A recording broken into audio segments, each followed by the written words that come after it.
వచనం. నేను పడునట్లు నీవు నన్ను గట్టిగా తోసితివి, యెహోవా నాకు సహాయం చేసెను. హల్లెలూయా. ఏమన్నది? నేను పడునట్లు నీవు నన్ను గట్టిగా తోసితివి. ఎవరు తోసినావు? శత్రువు.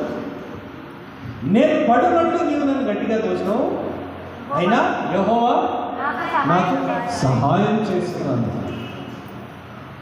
ఇప్పుడు మనలో ఒక ప్రశ్న రావాలి. బైబిల్లో వేరే వాక్య భాగాలు ఉన్నాయి. చూడుము, నా అరచేతుల మీద నిన్ను చెక్కుకొని ఉన్నాను. ఉన్నదా? నిన్ను ముట్టినవాడు నా కనుగుండును ముట్టినట్లే అని ఉన్నదా? ఉన్నారా? ఇక్కడే అసలు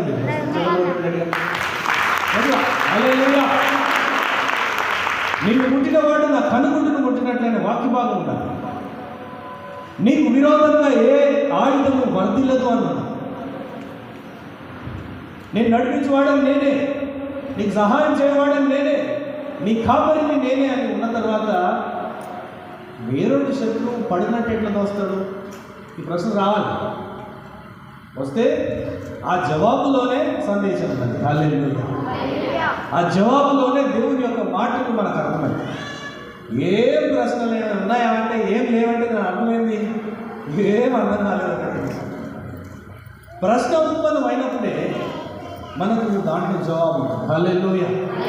ఇప్పుడు ఇక్కడ నేను పడినట్లు నీవు నన్ను గట్టిగా తోసినావు, యెహోవా నాకు సహాయం చేశాడు. మరి ఈ వాగ్దానాలు నిర్వీర్యమైనట్టేనా? ఈ వాగ్దానాలు నిర్జీవమైనయా? అంటే వీటికి విలువ లేదా? అంత గొప్ప దేవుడు ఉన్న తర్వాత వీడు పడునట్టు ఎట్లా దోస్తాడు? శత్రువు ఎందుకు మనల్ని దోస్తాడు అనే ప్రశ్న మనకు ఉత్పన్నం కావాలి. దీనికి జవాబు 66వ కీర్తన 11వ వచనము 12వ వచనాలలో స్పష్టంగా ఉంది. 66వ కీర్తన 11, 12 వచనాలలో, నీవు బందీ గృహంలో మమ్ము ఉంచితివి, మా నడుముల మీద గొప్ప భారము పెట్టితివి, నరులు మా నెత్తి మీద ఎక్కున్నట్లు చేసితివి, మేము నిప్పులలోను నీళ్ళలోను పడితివి, అయినను నీవు సమృద్ధి గల చోటికి మమ్ము రప్పించుకున్నావు. ఇక్కడ ఈ నీవెవరు? శత్రువు కాదు, దేవుడే. నీవు మమ్మల్ని బందీ గృహంలో ఉంచినావు. ఇంకేమన్నాడు? నీవు మా నడుముల మీద గొప్ప భారం ఉంచినావు, నరులు మా నెత్తి మీదకి ఎక్కున్నట్లు చేసినావు. అంటే నరులు మా మీద పెద్దలను చెలాయించేటట్టు, ఫరో లాంటి వారు కొరడాలు తీసినట్టు చేసినాం. వాళ్ళ అధికారులకు మేము లోబడేటట్టు చేసినాం. మేము నిప్పులలోనూ నీళ్ళలోనూ నడిచేటట్టు చేసినాం. అయినను సమృద్ధి గల చోటికి నడిపించినాం. అంటే ఈ నడిపించింది దేవుడే, ఈ భారం మోపింది దేవుడే. బందీ గృహంలో ఉంచింది. ఎందుకు ఆ విధంగా ఉంచడో మనము మెల్లగా వాక్య భాగం చదువుతూ ఉంటే, ధ్యానిస్తూ ఉంటే మీకు బహు స్పష్టంగా అర్థమవుతుంది. అంటే దీని అర్థమైంది, ఇక్కడ పడినట్లుగా తోసివేసేటట్లు అవకాశం ఇచ్చింది కూడా దేవుడే. హల్లెలూయా. ఎందుకయ్యా పడినట్లు? ఎందుకు వేరులతో ఎందుకు దేవుడు ఆ విధంగా చేపిస్తున్నాడు అంటే, ఒక ఉదాహరణ, 3-4 సంవత్సరాలు అయితే పాస్ట్ అయ్యా డాడీ ఒక పెళ్లిలో చెప్పిన ఉదాహరణ మీకు చెప్తాడు. ఒకరోజు ఒక రాజు తన కుమార్తెకి వివాహం చేయాలనుకుంటాడు. వింటున్నారా? ఇది మంచి వినండి. తన కుమార్తె వివాహం చేయాలనుకున్నప్పుడు ఏం కావాలి? మరి నేను సంబంధాలు చూడాలి. అయితే సంబంధాలు కాకుండా ప్రకటన ఆ రోజులలో చేస్తారు. చేసి ఏ విధంగా చేస్తారు? నా కుమార్తెకు సరైన వరుడు రావాలంటే నేను ఒక పరీక్ష పెడతాను, టెస్ట్. ఆ పరీక్ష ఏంటంటే, ఆ రాజమందిరంలోనే ఒక పొలం ఉన్నది, స్విమ్మింగ్ పూల్ పొలం ఉన్నది. ఈ వైపున దునికి ఆ వైపున ఇది కొట్టుకుంటూ వెళ్ళిపోవాలి. అంటే ఇది పెళ్లిలో చెప్పింది. నేను దీంట్లో మనకు సందేశం కావాల్సింది కాబట్టి మీకు చెప్తున్నాను. అనగానే అందరూ ఇంతేనా? మొత్తం అందరూ వచ్చింది. ఎందుకంటే రాకుమార్ అంటే మౌన విషయమా? రాజ్యం వస్తుంది, మంచి వజ్ర వైద్యులు గారు అన్నీ వస్తాయి. రాకుమార్ అంటే రాకుమార్ తప్పనే రాదు, ధనం కూడా వస్తుంది, ఆస్తి వస్తుంది. ఇక అందరూ లైన్ కట్టింది. అందరూ లైన్ కట్టి వచ్చేసింది.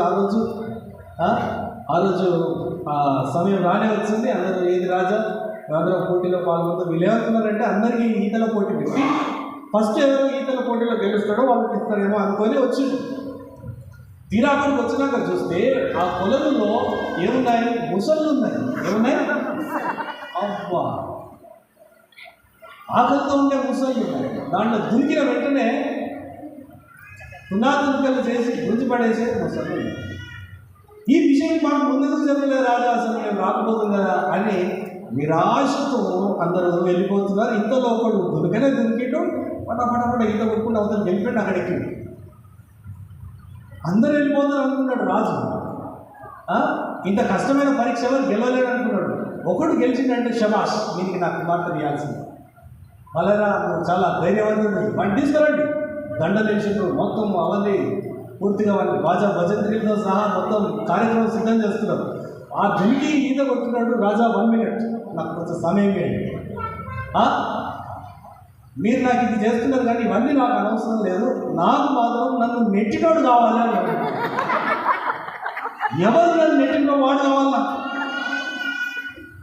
అంటే వీడికి కూడా ఆశ లేదు, కానీ నేను ఎవడో నెట్టిండు, వీడు ఆ పాడిపోయాడు.